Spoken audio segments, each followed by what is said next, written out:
The book launch party is for Brian Asman's latest novel, Surfer Dudes from Hell, in space. I read a galley copy and found it gripping, and at times emotionally devastating. The party is being held poolside at the Rancho Valencia Resort and Spa. I bump into Katy Perry in the lobby, who asks about my dog. I don't have a dog, but I tell her it's doing fine. She says we should do brunch soon, so I tell her to text me, but only because I'm pretty sure she doesn't have my number.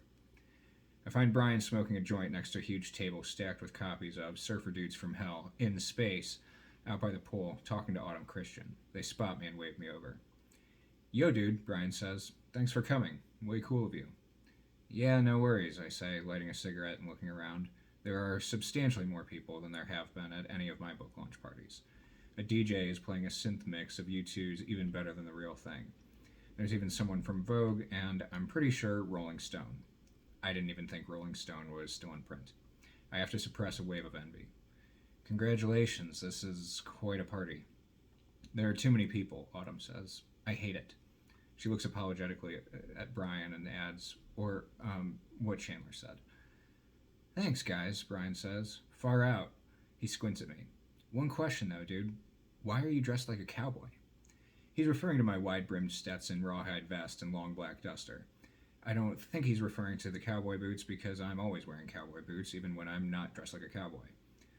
Oh, this, I say, looking down at my outfit and fingering the brim of my hat. Method writing, trying to get in character. Writing this Western has been a real struggle. Right on, dude, right on. He hits the joint. Is it working? Hard to say. I'm sort of struggling with the narrative. And I'm writing it from a third-person objective point of view, which is difficult.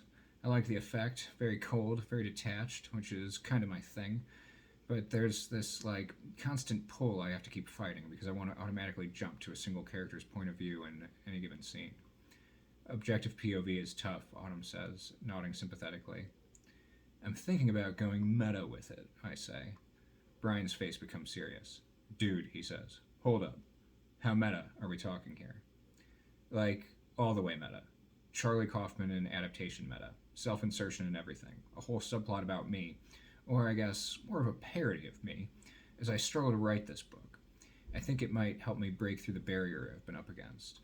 Plus, autofiction is all the rage these days. Brian purses his lips and shakes his head. I don't know, dude. Kaufman can go full meta. But the rest of us, that's risky business. Unless you're Charlie Kaufman, you don't ever go full meta. Yeah, no, I don't think that's fair, I say. What about Martin Amis, DFW, Nabokov, Murakami? How about Stephen King? Even Bret Easton Ellis did it in Lunar Park. Lunar Park is a good book, says Autumn. Brian shakes his head. The problem, he says, hitting his joint, is only one of those examples writes horror. You're a horror author citing literary authors. Metafiction doesn't really lend itself to horror. I'm not a horror author, I say, bristling a little. I'm a satirist. Brian strokes his beard. Aren't you contracted to write a horror western?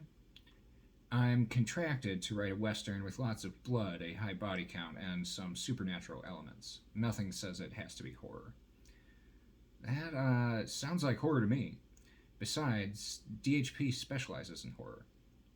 They specialize in dark fiction. They've published 2 of my last 3 books, and none of them are horror. Raising an eyebrow, Brian says, Dead Inside isn't horror? No, it's not. It's satire. What about Until the Sun? Same deal. Until the Sun has vampires in it, dude, Autumn points out. Not like real vampires, I correct her. Still, says Brian, it's not advisable, this whole meta thing. I mean, how are you going to work the 2020 shit show into it? You're going to have to at least mention COVID. Fuck that, and fuck COVID. I mean, don't get me wrong. I take it very seriously, and I'm all about doing my part to stay the fuck home and mask up and all that. But the thing is, COVID doesn't fit with my aesthetic at all. People walking around with their masks hanging off their faces, no way. Chin diapers have no place in a Chandler Morrison novel. Autumn says, I love it when you talk about yourself in the third person. I'm serious, I say. People expect certain things from my work. COVID is one entire fashion faux pas that 100% does not belong in my meticulously crafted fictional universe. Are we going to be in it? Autumn asks. I haven't decided yet. Probably. You're cool enough. Gnarly, says Brian. Yeah, I say, looking at the still, shimmering water of the pool. Gnarly.